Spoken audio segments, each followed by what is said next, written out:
Hi everyone, and welcome to number 6 in our Conductor in Quarantine series. Today I'm highlighting another important composer of color. This time it's José Maurício Nunes Garcia.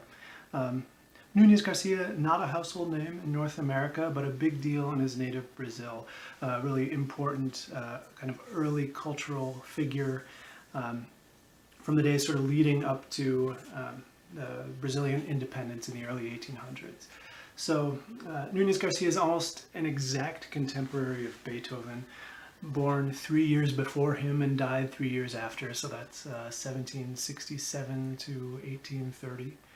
And talented from a very young age, born in Rio de Janeiro. He's mixed race, so his parents are both mixed race. His grandparents are almost certainly a slave and a slave owner on both sides.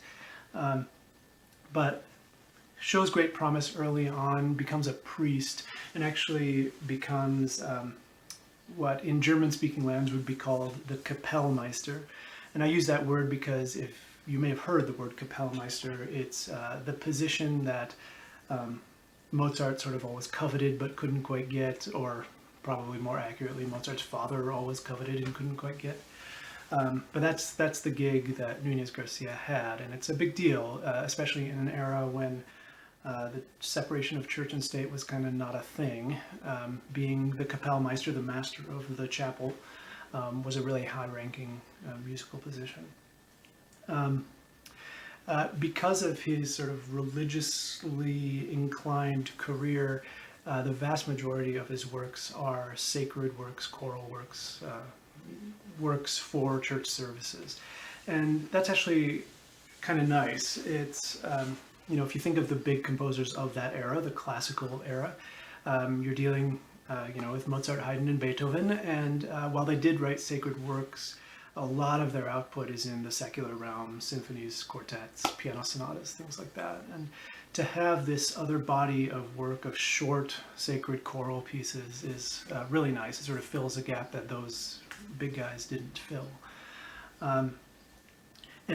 Because it comes at a different time from, say, the Bach chorales, which are about 2 generations earlier, the music works a little bit differently. In a Bach chorale, as I've been saying, you've got the melody that existed before Bach ever saw it, and then Bach's accompaniment he would write sort of 3 other lines which were sort of almost as interesting. They were independent, but they kind of supported the melody at the same time. In Nunes Garcia's era, the choral writing is a little bit more sort of homophonic, where the parts are moving together. So you get a lot of repeated chords, you get longer notes that aren't filled up with notes that you don't need, and you get this kind of simpler texture that comes through. And it's a similar thing happens with the text. In a Bach chorale, it's basically like a hymn. So if you're a church-going sort, you know what a hymn looks like. You sing words, lots of words, and you sing them once, and you go through them, and they rhyme and all that good stuff. But in a Nunes Garcia choral piece, at least the one we're talking about today, you take a very small amount of text, and then you repeat it. You sort of meditate on what you're talking about.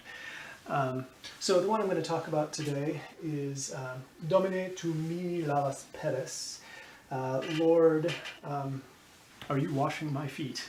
And this comes from the Gospel of John, where Simon Peter is confused because Jesus is washing his feet, and Jesus says, if I don't wash your feet, I will not be with you. And that's the entirety of the text that Nunes Garcia uses here. And as I say, it comes back several times. Each line, almost every line, happens 2 or 3 times. Jesus' point, which Nunes Garcia doesn't include here, is that that what I do for you is the things that you should do for each other as well.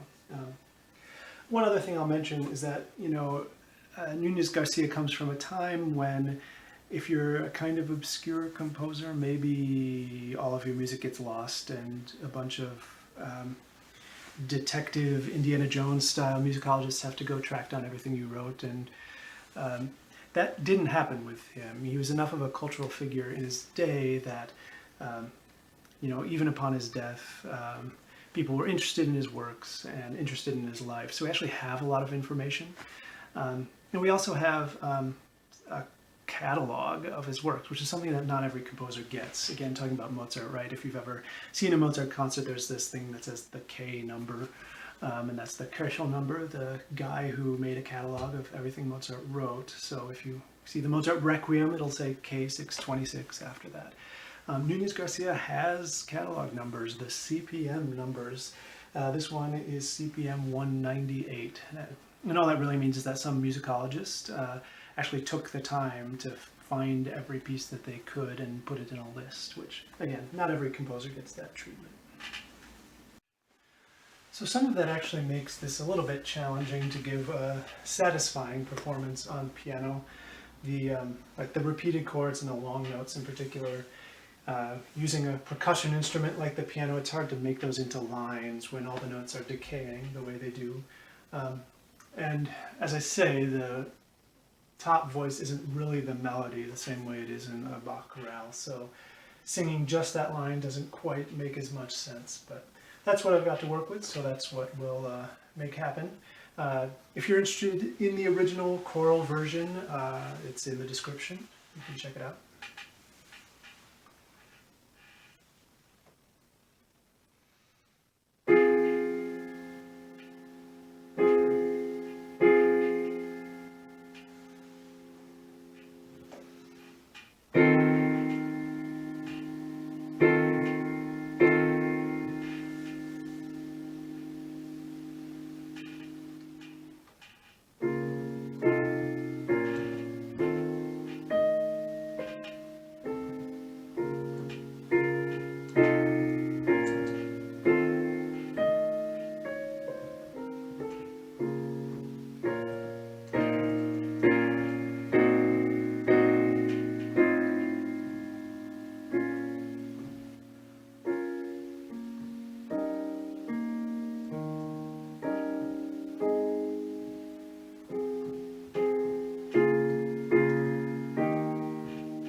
Now with me singing the soprano.